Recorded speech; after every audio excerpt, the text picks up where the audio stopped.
Out in the open tonight, a crime that has sparked protests in the streets, even violence in Knoxville, Tennessee. A young white couple carjacked, raped, and murdered earlier this year, and the suspects, a group of blacks. The question is whether it was a black-on-white hate crime or just a random case of violence.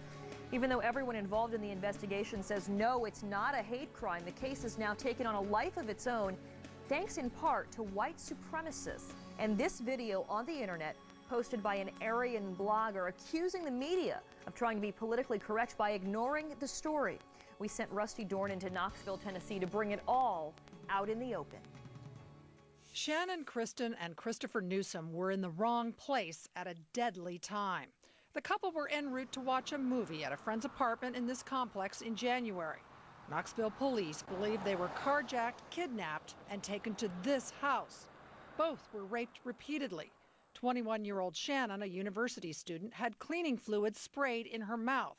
She apparently suffocated after being stuffed into a trash can inside the house. Christopher Newsom, 23 years old, was shot, his body set on fire and dumped by the railroad tracks. We don't know that many details about why this crime occurred. A fingerprint found in the victim's car a few days after the murders led to arrests. 3 African-American men and 1 woman were charged with murder in connection with the killings. Another man is charged as an accessory. But days later, the story, or a version of it, gathered steam on the web. Sites with white supremacist agendas made their own headlines.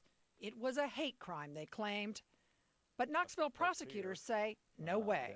There's no evidence of any kind that a hate crime was involved. That wasn't enough to convince the bloggers. The national news media, they say, spends plenty of time covering white-on-black crime, but has completely ignored the story here in Knoxville. The story really took off after there were claims that the couple was sexually mutilated. That new twist may have begun with an extreme right-wing blogger, Hal Turner, in New York. He told CNN, quote, sympathetic people, unquote, in Knoxville told him back in February that the young man's genitals and the woman's breasts had been hacked off. He put those details on his website. I can't see any motivation other than hate that would prompt someone to do the things to these white kids that were done by these black perpetrators. Prosecutors insist the mutilations never happened. A terrible crime is charged, regardless of some of these fantastic reports of mutilation and things which aren't true. No more savage black crime! But Turner and others stepped out from behind their computer screens to lead a rally this past weekend in Knoxville, attended by white supremacists. A crowd twice as large protested the gathering. And topping our newscast tonight, the family of... As the local media in Knoxville followed the story, one reporter told us she's been receiving hate mail, lots of it. Accusations, says News Sentinel reporter Jamie Satterfield, that she covered up details of the crime and questions about why the national media hasn't picked up on the story. Initially, my response was, you know, don't hit me with your racism. But what I've learned is that just fueled it. Even while we did our interview, she got mail. How many of you received in the last hour? It looks like I've gotten 3.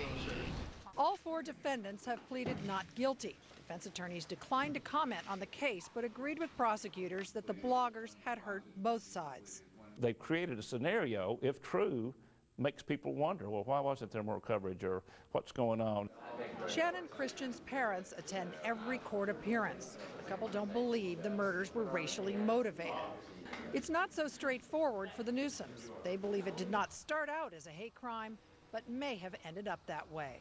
Even so, they resent their son's death being used as a propaganda tool by racist groups. I know Chris and Channon would not want to be a part of that. That is not what they stood for. All 4 defendants will be tried separately. The first trial won't even begin until May of 2008. Plenty of time for the myths, virtual and otherwise, to grow. Rusty Dorn, CNN, Knoxville, Tennessee. And joining me now to talk about this, the Reverend Ezra Mays, president of the Knoxville chapter of the NAACP. Thanks for being with us tonight. Also, James Edwards, who hosts the conservative radio talk show, The Political Cesspool. And thanks to you as well for being with us. How's it going, Karen? Thank you for having me. But James, I just want to ask you about the Knox County District Attorney General's office, the special counsel, saying there's nothing whatsoever that indicates any hate crime. He also goes on to say there are things that really coincidentally prove just the opposite. So why has this case become a rallying cry among the white supremacists, fringe groups, and even conservative columnists online? Well, I can't necessarily speak for people that I don't have any association with, but I'll tell you this, I believe that probably the government officials in Knoxville are concerned with being labeled white supremacists for taking a conservative point of view on this issue. They probably don't want to defy the false gods of political correctness. What you have here, Kieran, is a horribly wicked crime in which 2 young college students were carjacked, held captive, and raped before being murdered. Now, if that isn't a hate crime, then I don't know what is. If found guilty, these perpetrators should face swift justice, and the firing squad would be too lenient for them. But I'll promise you this, had the roles been reversed and had the victims been black and the murderers white, this would have been the biggest news story in America on every nightly newscast back in February when this originally occurred. Reverend Mays, do you agree with that if this had been reversed racially, we would have heard much more about it? I beg to differ. I believe that had it been reversed racially, you would not have heard anything about it. Oh, come on. I believe that this has received some national attention, and I do not believe that it was a race crime. I believe that it was a crime that was committed. I am not one to judge. I cannot say guilty or not guilty. I do say that we do feel for the families of those who have lost loved ones, and you cannot be human and not feel sympathetic for those who have lost loved ones. I do not agree with the crime, nor do I believe that it was a hate crime. Kieran, I believe there's not a doubt in anyone's mind in America that if the races in this instance had been reversed, that the NAACP would have been howling that this would have been classified as a hate crime. The NAACP never believes that brutal acts of violence committed by blacks against whites is motivated by racial hatred. And certainly, you know, the NAACP couldn't provide America tonight with an equivalent random act of violence committed by blacks against other blacks that can compare to this massacre. All right, well, listen, Reverend Mays, you were at this rally in Knoxville over the weekend. Apparently some whites were holding up signs saying things like diversity equals death. Aryan groups online have been calling it a rally against genocide. Were you surprised to see, and there are some of the pictures, just how much vitriol there was when it comes to this story? I'm sorry, repeat that question, please. Were you surprised to see, if you look at the rally, you were there, you see the anger, I mean, the palpable anger and tension there. Were you surprised to see this?